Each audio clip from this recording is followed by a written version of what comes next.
ओम शांति।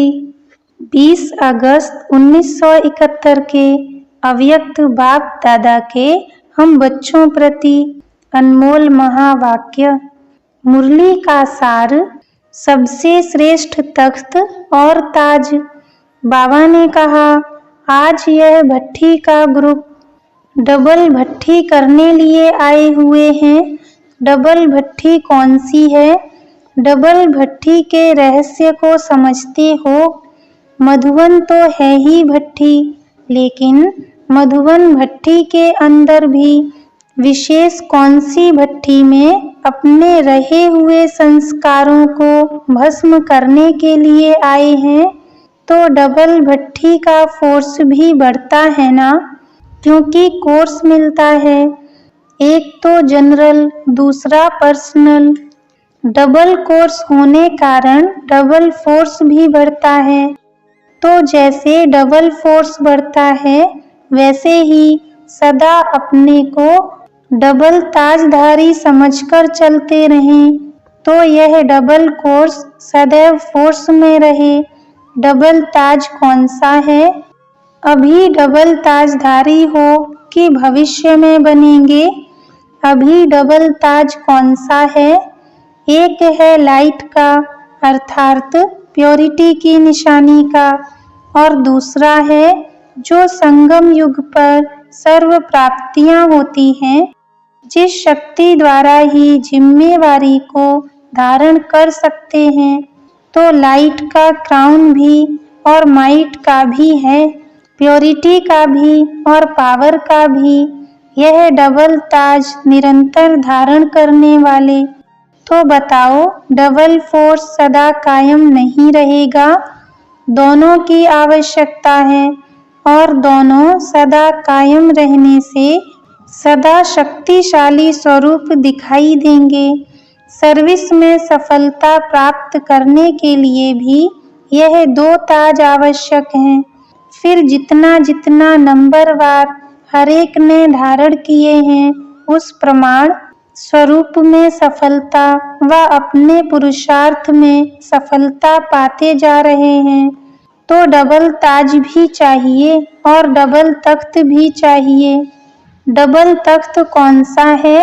हर एक ने अपना अपना रेस्पॉन्स किया। तो बाबा ने कहा, एक तो बाप दादा के दिल रूपी तख्त नशीन होना है। सभी से श्रेष्ठ तख्त तो बाप दादा के दिल तख्त नशीन बनना ही है। साथ साथ इस तख्त पर बैठने के लिए भी अचल अडोल एक रस स्थिति का तख्त चाहिए। अगर इस स्थिति के तख्त पर स्थित नहीं हो पाते, तो बाप दादा के दिल रूपी तख्त पर भी स्थित नहीं हो सकते हैं। इसलिए यह अचल अडोल एक रस स्थिति का तख्त बहुत आवश्यक है। इस तख्त से बार बार डगमग हो जाते हैं। इसलिए अपने अकाल तख्त नशीन न बनने के कारण इस एक रस स्थिति के तख्त पर भी स्थित नहीं हो सकते।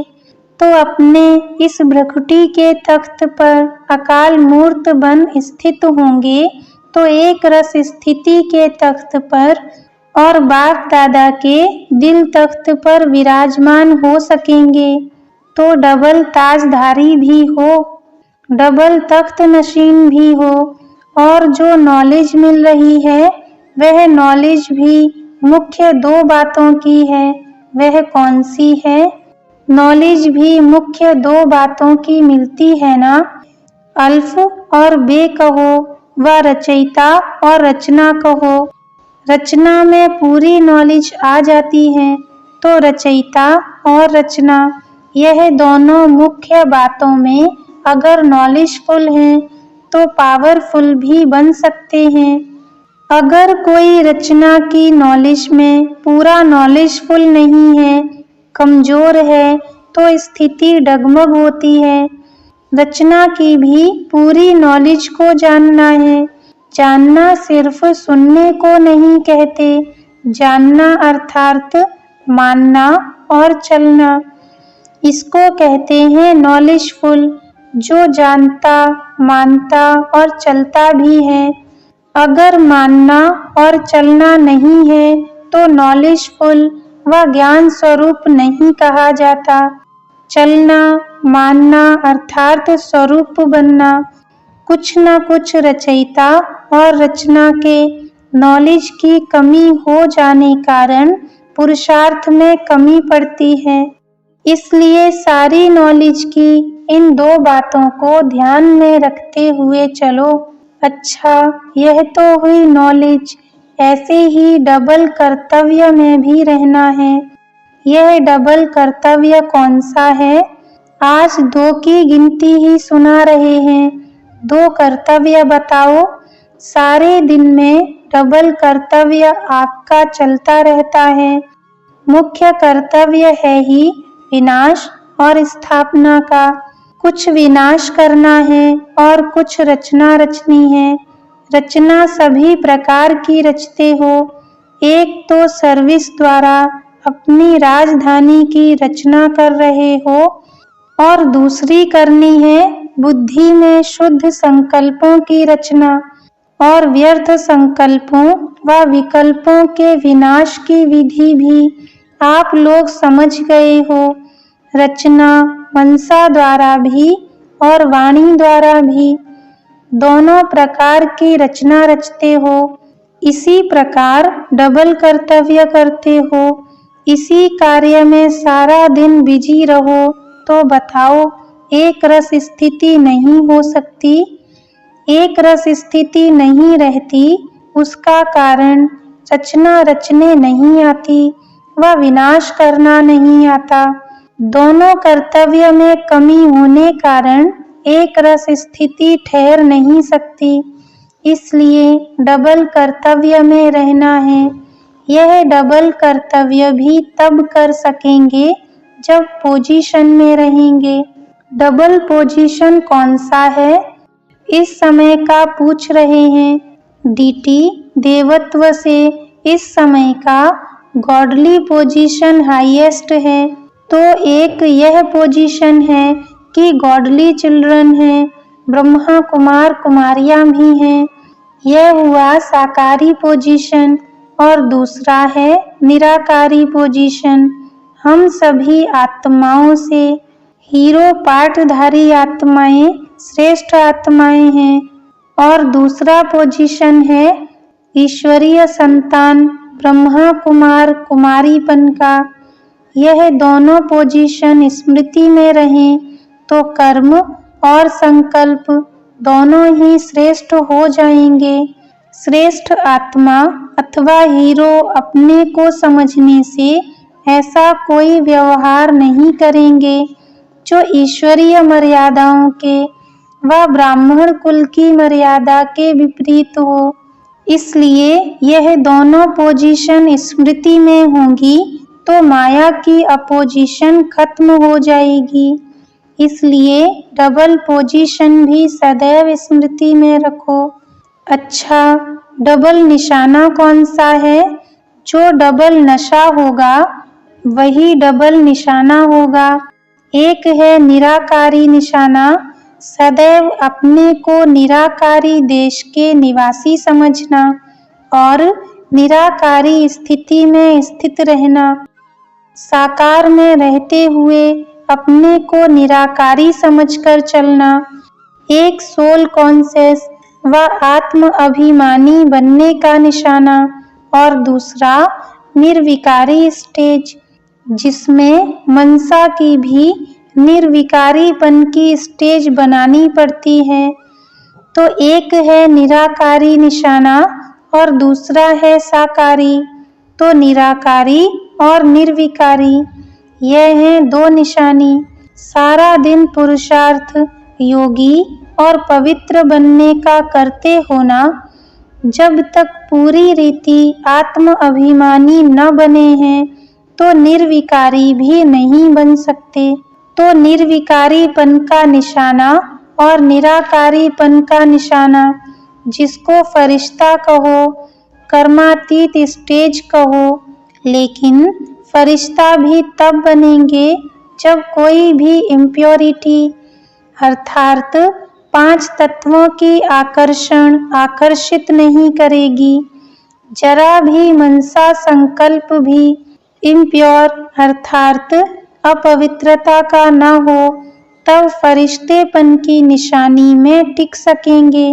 तो यह डबल निशाना भी सदैव स्मृति में रखना। और डबल प्राप्ति कौन सी है? अतीन्द्रिय सुख की प्राप्ति। उसमें शांति और खुशी समाई हुई है। यह हुआ संगम युग का वर्षा। अभी जो प्राप्ति है वह फिर कभी भी प्राप्त नहीं हो सकती। तो डबल प्राप्ति है बाप और वर्षा। बाप की प्राप्ति भी सारे कल्प में नहीं कर सकते, और बाप द्वारा अभी जो वर्षा मिलता है वह भी सारे कल्प के अंदर अभी ही मिलता है, फिर कभी भी नहीं मिलेगा। इस समय की प्राप्ति अतीन्द्रिय सुख और फुल नॉलेज फिर कभी भी नहीं मिल सकती। तो 2 शब्दों में डबल प्राप्ति बाप और वर्षा। इसमें नॉलेज भी आ जाती है तो अतीन्द्रिय सुख भी आ जाता और रूहानी खुशी भी आ जाती, रूहानी शक्ति भी आ जाती। तो यह है डबल प्राप्ति। समझा? यह सभी 2 बातें धारण तब कर सकेंगे जब अपने को भी कंबाइंड समझेंगे। एक बाप और दूसरा मैं कंबाइंड समझने से यह सभी 2 बातें सहज धारण हो सकती हैं। भट्ठी में आए हो ना, तो यह सभी जो 2 बातें सुनाई वह अच्छी तरह से स्मृति स्वरूप भट्ठी से बनकर जाना। सिर्फ सुनकर नहीं जाना, सुना तो बहुत है। सुनना अर्थात मानना और चलना अर्थात स्वरूप बनना। तो ज्ञानी हो लेकिन ज्ञान स्वरूप बनकर जाना। योगी हो लेकिन योग युक्त युक्ति युक्त बनकर जाना। तपस्वी कुमार हो लेकिन त्याग मूर्त भी बन जाना। त्याग मूर्त के बिना तपस्वी मूर्त बन नहीं सकते। तो तपस्वी हो लेकिन साथ साथ त्याग मूर्त भी बनना है। ब्रह्मा कुमार हो लेकिन ब्रह्मा कुमार व ब्राह्मणों के कुल की मर्यादाओं को जानकर मर्यादा पुरुषोत्तम बनकर जाना। ऐसे मर्यादा पुरुषोत्तम बनो जो आपके एक एक संकल्प वायुमंडल पर प्रभाव डालें। ऐसे पावरफुल बनकर जाना। पावर है लेकिन पावरफुल बनकर जाना। जो फुल होता है वह कभी फेल नहीं होता। फुल की निशानी है, एक तो फील नहीं करेंगे, दूसरा फेल नहीं होंगे और फ्लो नहीं होगा। तो फुल बनकर जाना। इसलिए भट्ठी में आए हो। क्या सीखना है? बहुत पाठ पढ़ा। इतना पाठ प्रैक्टिकल में पढ़कर जाना। पाठ ऐसा पक्का करना जो प्रैक्टिकल एक्टिविटी पाठ बन जाए। एक पाठ होता है मुख से पढ़ना, एक होता है सिखलाना। मुख से पढ़ाया जाता है, एक्ट से सिखाया जाता है। तो हर चलन एक एक पाठ हो। जैसे पाठ पढ़ने से उन्नति को पाते हैं ना, इस रीति से आप सभी की एक एक एक्ट ऐसा पाठ सभी को पढ़ाएं व सिखलाएं जो उन्नति को पाते जाएं। पढ़ना भी है और पढ़ाना भी है। सप्ताह का कोर्स तो सभी ने कर लिया है ना। साप्ताहिक कोर्स जो किया है वह फुल फोर्स किया है या सिर्फ कोर्स किया है? कोर्स का अर्थ ही है अपने में फोर्स भरना। अगर फोर्स नहीं भरा तो कोर्स भी क्या किया?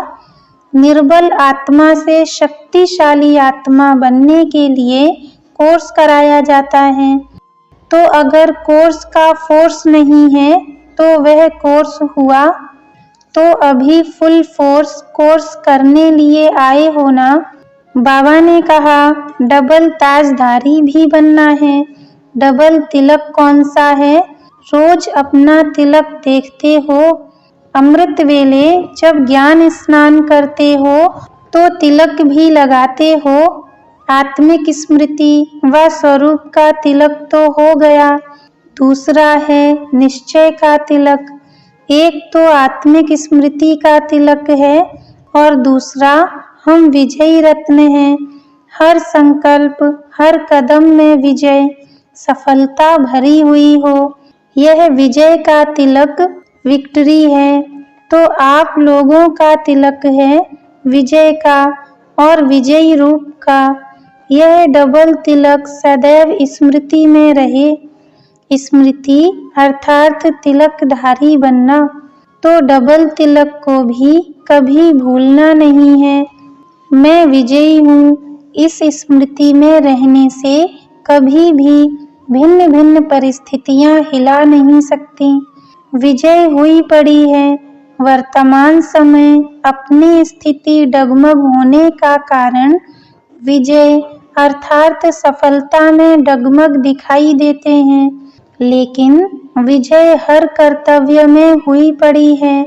जैसे कोई सीजन की खराबी होती है, तो सीजन की खराबी के कारण टेलीविजन में भी स्पष्ट दिखाई नहीं देता है।